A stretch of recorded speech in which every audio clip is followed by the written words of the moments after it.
De volta à política, o Centrão cobra a fatura pela aprovação da reforma tributária e mira os ministérios do Esporte e do Desenvolvimento Social. Os partidos querem aproveitar a troca no turismo para ampliar uma reforma ministerial e também selar a entrada, ainda que não oficial, no governo. A gente recebe aqui mais uma vez a repórter Luciana Verdolim de Brasília. Luciana, a discussão nos bastidores vai se arrastar pelas próximas semanas.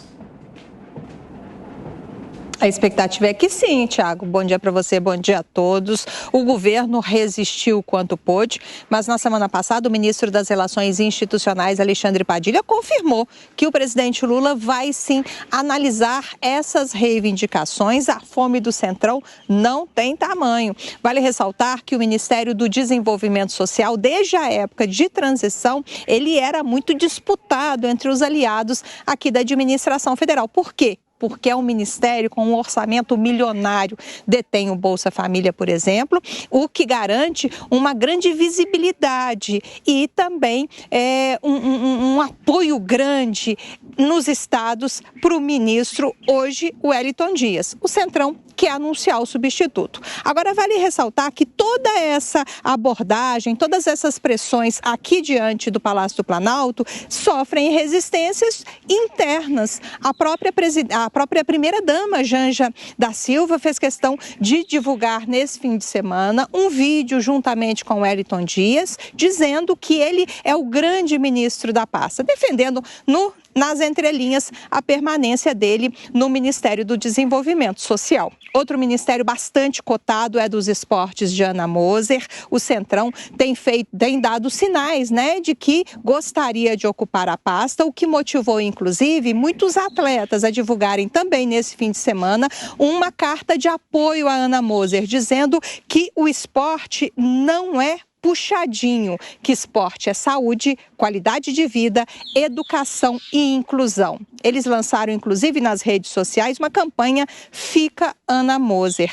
Vale ressaltar que o Ministério da Saúde também tem sido apontado aí como um ministério muito importante, mas o presidente Lula já avisou que não tem como mexer com a ministra Nízia Trindade. Na semana passada, teve uma conferência nacional do setor aqui em Brasília e os representantes dos estados deixaram muito claro que não aceitam interferência política dentro do Ministério da Saúde, que é outro que tem aí um orçamento milionário. Nízia Trindade, pelo menos por enquanto, está firme no cargo. O que o presidente deve fazer essa semana? Deve se reunir com lideranças do União Brasil para fechar a entrada de Celso Sabino aqui dentro da administração federal. A ministra Daniela Carneiro, que vai deixar o ministério, volta para a Câmara. Ela tem mandato e deve assumir uma vice-liderança na Casa ou no Congresso Nacional. Isso para o presidente não perder apoio. O marido dela é prefeito de Belford Roxo e os dois apoiaram a candidatura Lula ainda no ano passado. Por isso, a avaliação dentro da administração federal é que não dá para criar briga com ninguém por conta das dificuldades de votações no Congresso Nacional.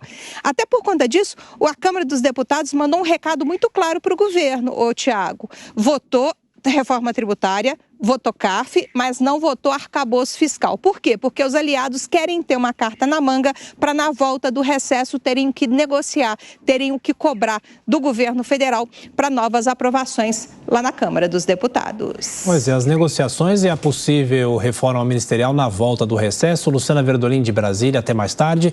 Bom, Diogo Schelp, a Luciana falou uma questão interessante, que a fome do Centrão não tem fim praticamente. Agora, essas discussões vão se dar também no recesso ou isso só vai ficar para a volta dos trabalhos no Congresso Nacional? Tiago, a gente já está vendo essa discussão, inclusive agora com a participação da primeira-dama, não é? Que agora o presidente Lula vai ter que arbitrar, mediar aí até uma tensão entre o Centrão e a primeira-dama Janja. O Centrão está virando o centrãozão, ele está crescendo de tamanho, querendo crescer de influência, já pressionou por Correios, Ministério da Saúde, agora coloca os olhos sobre o Ministério dos Esportes e do Desenvolvimento, também se pensa na Caixa Econômica Federal.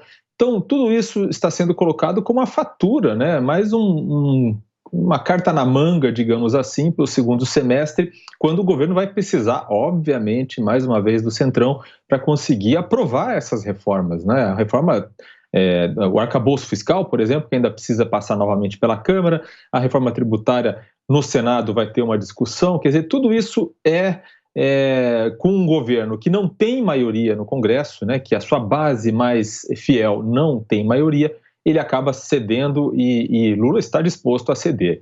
Além disso, há um argumento por parte de partidos como o PP e republicanos de que muitas vezes eles votam mais com o governo do que partidos que estão no ministério. É o caso do próprio União Brasil, né, que nesse ano todo, nesses últimos meses, não votou tanto com o governo quanto esses outros partidos do Centrão.